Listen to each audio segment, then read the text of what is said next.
Welcome to மகா maths class. நம்ம என்ன பார்க்க போகிறோன்னா 6ஆம் வகுப்பு 3ஆம் புறம் சமச்சீர்தன்மையில் எடுத்துக்காட்டு 4.5 தான் பார்க்க போகிறோம். இதுக்கு முன்னாடி எடுத்துக்காட்டு 4.4 வீடியோ போட்டிருக்கோம். அதோட லிங்க் டிஸ்கிரிப்ஷனில் இருக்குது. பார்க்காதவங்க போய் பார்த்துருவாங்க. இப்போ கணக்கு பார்க்கலாம்.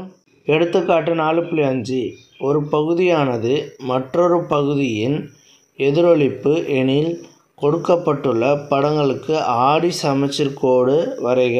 மிரர் லைன் வரைய சொல்லியிருக்காங்க. ஆடி சமச்சீர் கோடு வரைய சொல்லியிருக்காங்க. ஆடினா நம்ம கண்ணாடி. ஒரு பகுதி எதிரொலிப்பு, ஒரு பகுதியானது எதிரொலிப்பு, அதை வச்சுக்கிட்டு வரைய சொல்லியிருக்காங்க.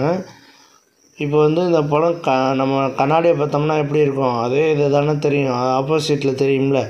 அது மாதிரி இது ஆப்போசிட்டில் தெரியுது ஃபஸ்ட்டு கணக்கு. இப்போ இதுக்கு சமச்சீர் கோடு வரையணும். சமச்சீர் கோடு சென்டரில் வரும். இது மிரர் லைன். ஓகேவா? அந்த சென்டரில் உள்ளது மிரர் லைன்.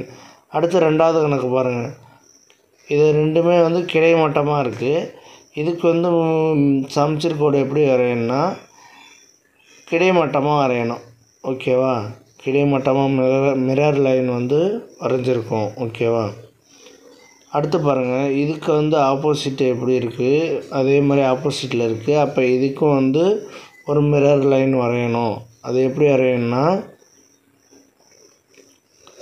எதிரொலிப்புங்கிறனால சமச்சீர் கோடு இதில் வரையணும். அப்போ இதுக்கு சென்டராக ஒரு மிரர் லைன் செங்குத்தாக வரையப்படும். ஓகேவா? இந்த மாதிரி தான் வரையணும் மிரர் லைனு.